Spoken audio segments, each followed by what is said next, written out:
Welcome back ناظرین، دوبارہ سے خوش آمدید کہیں گے شہر کے خوبصورت ٹرانسمیشن میں لاہور کے سنگ ہمارے ساتھ جو موجود ہیں ڈاکٹر احسن علی اشرف صاحب موجود ہیں۔ ڈاکٹر صاحب، ایجوکیشن سیکٹر کے اوپر ہم بات کریں، خاص طور پہ ایجوکیشن سیکٹر ایک ایسا ہے جو روشن مستقبل بناتا ہے یوتھ کے حوالے سے۔ آج کل کے ایجوکیشن سیکٹر جو ہیں وہ کیسے اپنے سروسز فراہم کر رہے ہیں دور حاضر میں؟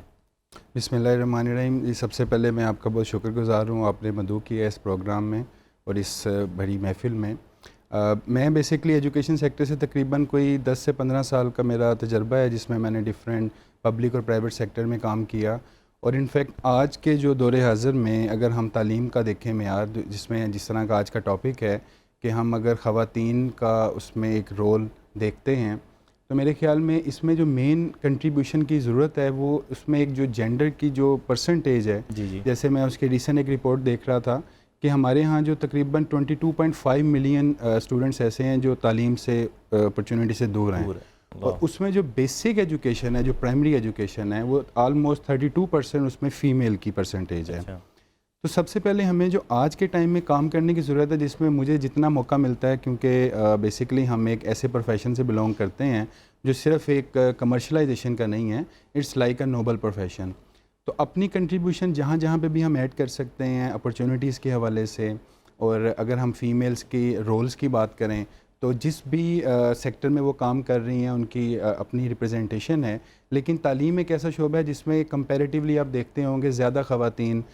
مطلب جو فیملیز ہیں جو کنزرویٹیو بھی ہیں ان کی خواتین بھی ایجوکیشن سیکٹر میں آ رہی ہوتی ہیں۔ اچھا ڈاکٹر صاحب، یہ بتائیے گا کہ خاص طور پہ ہم بات کریں کتابی دنیا کی بات کرتے ہیں اور پریکٹیکل لائف، دونوں ڈفرینس ہیں، تو دور حاضر میں جو تعلیمی اسباب ہے، اسباق ہم جو پڑھاتے ہیں ایجوکیشن سیکٹر میں، کیا وہ فیوچر میں یا دور حاضر میں بھی پریکٹیکل لائف کو میچ کرتی ہیں؟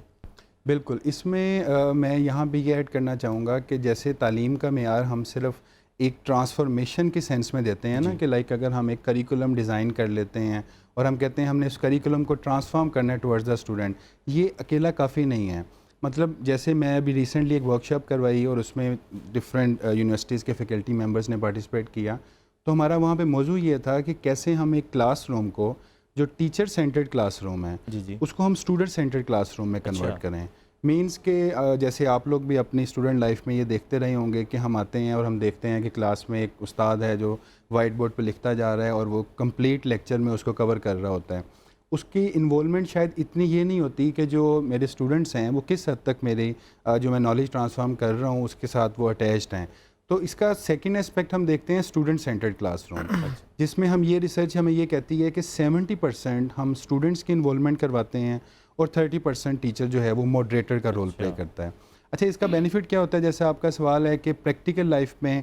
کیا رول ہوگا، تو اسٹوڈنٹ جب ایک رول پلے کا ماڈل پلے کرتا ہے، مطلب کلاس کے اندر اس کو یہ نہیں فیل ہوتا ہے کہ جسٹ میں ایک ڈاکومنٹری دیکھ رہا ہوں یا میں ایک بک ریڈنگ کر رہا ہوں، لائک میں اپنی اس میں پارٹیسپیشن کر رہا ہوں، اور وہ جو اس کا اپلائیڈ نالج ہے جب وہ مارکیٹ میں آتا ہے، جیسے وہ کسی انٹرویوز میں جائے گا یا کسی بھی پریکٹیکل فیلڈ میں آئے گا، تو وہ اس کے سارے ایکسپیرینس اس کو بیک کرے گا۔ ڈاکٹر صاحب، آپ سے ایک سوال انشاءاللہ میں یہ کرنا چاہوں گا کہ ہم دیکھتے ہیں کہ تعلیم شعور دیتی ہے، انسان کو نکھارتی ہے، لیکن جس طرح یہاں پہ لوگ ڈگریاں حاصل کرتے جاتے ہیں اسی طرح شعور جو ہے اس کی گراوٹ کا شکار ہوتے جاتے ہیں۔ آپ کو یہ منظر نظر آئے گا، اگر کبھی ٹریفک پہ اگر پھنس جائیں، اگر کوئی سگنل ریڈ ہو جائے، ہمیں رکنا پڑ جائے، تو جتنے ڈگری ہولڈرز ہمارے نوجوان ہیں یا کوئی، وہ وہاں پہ اپنی تربیت نظر آ رہی ہوتی ہے، تو یہ کیوں ہے؟ تفصیلی انشاءاللہ اس پہ بات کرتے ہیں آپ سے، لیکن آج کا موضوع بہت بڑا موضوع ہے۔ وہ ذات سیدہ طیبہ طاہرہ اماں جی پاک کا جمع وصال ہے، اور ہمیں جوائن کیا ہے احمد علی طیبی صاحب ہیں، اور ساتھ خلیفہ مجاز ہیں اذکر مامالہ شریف سے، اور بڑی خوبصورت گفتگو کرتے ہیں۔ آپ کو خوش آمدید کہتے ہیں جی، السلام علیکم۔ جی وعلیکم السلام ورحمۃ اللہ وبرکاتہ۔ آج کا موضوع بہت بڑا موضوع ہے، اور آپ کے حوالے سے ذکر خیر کرنا یہ سمجھے کہ مقدر کو چمکانے والی بات ہے۔ تو میں یہاں سے آغاز ہم کرتے ہیں کہ جی آپ جو ہیں بطور بیٹی، بطور بیوی اور بطور ماں جو ہیں، آپ کا جو کنٹریبیوٹ ہے وہ کیا ہے؟ آپ اس حوالے سے کیا کہیں گے؟ بسم اللہ الرحمن الرحیم۔ سب سے پہلی بات تو جیسے انٹرو میں آپ نے بات کی کہ سیدہ طیبہ طاہرہ زاہدہ عابدہ ام حسنین کریمین سلام اللہ علیہا و سلام اللہ علیہم اجمعین کا جو نام ہے، ادب کا تقاضا ہے۔ حضرت امام شافعی رحمۃ اللہ علیہ جیسی بڑی نابغہ روزگار ہستی جب حدیث پڑھاتے پڑھاتے سیدہ کائنات سلام اللہ علیہا کے نام نامی اس میں گرامی پہ آتے ہیں، تو آپ سیدہ پاک کا نام نہیں لیتے،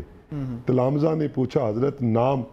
تو آپ نے عرض کیا کہ آپ کا نام لینا سید دو عالم صلی اللہ علیہ وآلہ وسلم کا خاصہ ہے، میں شافی اس قابل نہیں ہوں سبحان اللہ کہ میں آپ کا نام لوں۔ اور دوسری بات حضرت، قرآن پاک میں بھی سورہ یوسف میں ایک بڑا سادہ میسج ہے۔ حضرت یوسف علیہ السلام اپنے بھائیوں سے کہتے ہیں فَاذَهَبُوا بِقَمِيصِي هَٰذَا فَأَلْقُوهُ عَلَىٰ وَجْهِ أَبِي يَأْتِ بَصِيرًا، میری یہ قمیص، میرا یہ پیرہن لے جائیں، میرے والد گرامی جو جد انبیاء ہیں حضرت یعقوب علیہ السلام کے چہرے پہ لگائیے گا، بصیرت لوٹ آئے گی۔ اب سادہ سی بات ہے کہ پیرہن کو حضرت یوسف علیہ السلام کے ظاہر سے نسبت ہے، اور اسی طرح میں چونکہ وقت کم ہے اور بہت ساری دلیلیں ہیں قرآن پاک سے۔ صفا مروہ کی پہاڑیوں کو اللہ نے قرآن پاک میں شعائر اللہ کہا ہے، اور صفا مروہ کی جب آپ نسبت میں جاتے ہیں تو ایک اللہ کی بندی سیدہ ہاجرہ سلام اللہ علیہا آپ دوڑی ہیں، ان کے قدمین سے نسبت ہے۔ اب گنبد شریف کو نبی کریم صلی اللہ علیہ وآلہ وسلم، آقا کریم صلی اللہ علیہ وآلہ وسلم سے نسبت ہے کہ حضور آرام فرما ہے اور گنبد پاک ہے، سبز رنگ ہے، تو ہم سبز رنگ کا بھی احترام کرتے ہیں، اور جس چیز کو نسبت ہو جائے کریم آقا صلی اللہ علیہ وآلہ وسلم کے نالین پاک کا جو عکس ہے، آپ دیکھتے ہیں ماتھے پہ سجاتے ہیں، اس نالین کو حضور پاک صلی اللہ علیہ وآلہ وسلم کے قدمین شریفین سے نسبت نہیں ہے، عکس سے نسبت ہے، عکس نالین ہے، تو ماتھے کا ہمارے سر کا تاج ہے۔ اب ذرا غور کیجئے نا عارف طیبی صاحب قبلہ کہ جس ہستی کے آنے پہ تاجدار دو عالم صلی اللہ علیہ وآلہ وسلم کھڑے ہو جائیں، اور جن کو حضور صلی اللہ علیہ وآلہ وسلم نے فرمایا ہو السیدات بدعات منی، میرے جگر کا ٹکڑا ہے، اب اس بیٹی کا رتبہ کتنا بڑا ہوگا کہ جب آپ تشریف لائیں تو کائنات کے تاجدار وجہ تخلیق کائنات امام الانبیاء کھڑے ہو جائیں۔ اس کو ادب کہہ لیں یا امت کے لیے میسج کہہ لیں کہ رحمت کے روپ میں بیٹی جب آئے تو اتنا مقام رکھتی ہے، اور بیٹی کی محبت کا عالم یہ ہے کہ جب کبھی اپنے کاشانہ اقدس میں سیدہ پاک تشریف فرما ہوتی نا تو روٹی آپ آدھی تناول فرما لیتی اور آدھی سنبھال لیتی کہ میں نے بابا جان کی طرف جانا ہے، شاید میرے بابا جان نے سارا تقسیم کر دیا ہو تو میں یہ پیش کروں گی۔ یہ بیٹی کا روپ ہے، اور ماں کے روپ میں جنت کے سردار حسنین کریمین علیہ السلام کی جو تربیت آپ نے فرمائی، وہ مدینہ تو نبی صلی اللہ علیہ وآلہ وسلم سے لے کر مکہ المکرمہ، اور مکہ مکرمہ سے کربلا مقدسہ تک، اور میدان کربلا سے شہادت تک وہ تربیت سیدہ کائنات کی پل پل بول رہی ہے۔ واہ خوبصورت، وہ ماں کا روپ ہے۔ واہ خوبصورت انداز کے اندر، بڑے ہی پیارے انداز کے اندر پوری ایک زندگی کو جو بڑے پیارے انداز میں بیان کیا۔ تو یہاں پہ ہم ایک بریک لیتے ہیں، اس کے بعد انشاءاللہ واپس آتے ہیں، ہمیں یقین ہے آپ ہمارے ساتھ رہیں گے۔